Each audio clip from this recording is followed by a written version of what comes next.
আসসালামু আলাইকুম everyone, welcome to my first blog Anandabilas dream park and resort. আজকে আমি এই পুরো পার্কটি আপনাদের ঘুরিয়ে দেখাবো। প্রথমেই টিকিট কেটে ঢুকে পড়লাম। টিকিটের মূল্য ছিল 60 টাকা। সামনে রয়েছে হোয়াইট কালারের পরীর স্ট্যাচু, এর পাশে রয়েছে ওয়েলকামিং ব্যানার। হাতের ডানেই পাবেন লেক বা পুকুর, যাই বলেন। পুকুরের মাঝে এক ঝাঁক বক বসে আছে। অনেক গরম ছিল, পুকুর পাড়ে বসলাম। ডাইনোসর, সিংহ, বাঘ, হাতি সহ পার্কের ভিতরে রয়েছে বিভিন্ন ধরনের পশু পাখির স্ট্যাচু। পুরো পার্কটির সৌন্দর্য উপভোগ করতে অবশ্যই না টেনে পুরো ভিডিওটি দেখবেন। আরও অনেক সুন্দর দৃষ্টিনন্দন জিনিস রয়েছে। পার্কে সবচেয়ে আকর্ষণীয় নাগরদোলা। নাগরদোলায় ছোট বড় সবাই উঠে থাকে। আজকে প্রচণ্ড গরম হওয়ায় তেমন মানুষ দেখা যায়নি। এছাড়াও ছুটির দিনে সবচেয়ে বেশি মানুষ দেখা যায় পুরো ফ্যামিলি সহ ঘুরতে আসে। এইরকম সুন্দর সুন্দর জায়গা, ট্রাভেল ও ইনফরমেটিভ ভিডিও পেতে আমার চ্যানেলটি সাবস্ক্রাইব করে রাখুন। পুকুরের এক পাশ থেকে আরেক পাশে ব্রিজ করা হয়েছে।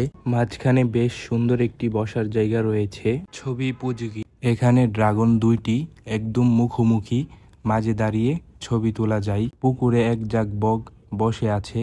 আসলে আমার মনে হয় এই পার্কটি বাচ্চাদের জন্য বেস্ট একটি পার্ক, কিন্তু ছোটদের পাশাপাশি ছোট বড় সবাই একসাথে ফ্যামিলি নিয়ে ঘুরতে আসে। এটি সম্ভবত একটি কৃত্রিম ঝর্ণা। এখন পানির লাইন বন্ধ করে দেওয়া আছে। পার্কটি কোথায় অবস্থিত এবং কিভাবে আসবেন একটু পরে বলে দিচ্ছি। মুক্তিযুদ্ধ ফলক, মুক্তিযুদ্ধ ভাস্কর্যও রয়েছে। এদিকে লাভ ফ্রেম, সাথে বিভিন্ন পশু ও প্রাণীর ছবি ওয়াল করা হয়েছে। এটা সম্ভবত পিকনিক স্পট। সামনে পুরোটা বিল, বর্ষার দিনে অনেক সুন্দর দেখায়। এখানে রয়েছে আরেকটি নাগরদোলা বাচ্চাদের জন্য। সম্ভবত জনপ্রতি 50 টাকা করে নেই নাগরদোলায় উঠতে। আজকে পার্ক একদম ফাঁকা আর প্রচুর গরম ছিল। এই পার্কটি খুব সুন্দর সাজানো গুছানো। পার্কের এই গাছগুলো আমার কাছে অনেক সুন্দর লাগে। পরিবেশটা একদম সবুজ সবুজ লাগছে। দেখুন কতটা সুন্দর লাগছে। এখানে আসতে হলে প্রথমে ব্রাহ্মণবাড়িয়া থেকে নবীনগর উপজেলায় আসবেন। নবীনগর শহর থেকে সরাসরি আলমনগর আনন্দবিলাস ড্রিম পার্ক অ্যান্ড রিসোর্টে আসতে পারবেন। গাছের ডালে এক ঝাঁক পাখি বসা, বিভিন্ন ধরনের পশু পাখির ভাস্কর্য ও প্রাকৃতিক সৌন্দর্য সবুজে এই পার্কটি দৃষ্টিনন্দিত হয়। ব্রাহ্মণবাড়িয়া জেলার নবীনগর উপজেলার একমাত্র এই পার্কটি ছোট বড় সকল শ্রেণী পেশার মানুষ বিশেষ করে ছুটির দিনে ঘুরতে আসে। যিনি এই পার্কটির মালিক, তার বাড়ি। গ্রাম বাংলার ঐতিহ্য ডেকি অনেক দিন পর দেখলাম। এখানে আপনারা চাইলে বসে রেস্ট নিতে পারেন। গাছের ডালে অনেকগুলো পাখি বসে আছে।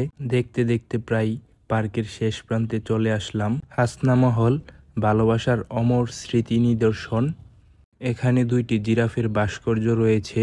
পিছনে অনেকগুলো ভূতের ভাস্কর্য, সবাই ছবি তুলছে। উপরে লাভ ফ্রেমে কাপল স্ট্যাচু। এখান থেকে পার্কের ভিউ দেখা যায় এবং ভালো ছবিও তোলা যায়। এখন পার্কের একদম শেষ প্রান্তে রয়েছে ভূতের ভাস্কর্যগুলো। সবাই ছবি তুলছে ভাস্কর্যের সাথে। আরও সুন্দর সুন্দর ভিডিও পেতে লাইক, কমেন্ট, সাবস্ক্রাইব করে পাশে থাকুন। ধন্যবাদ।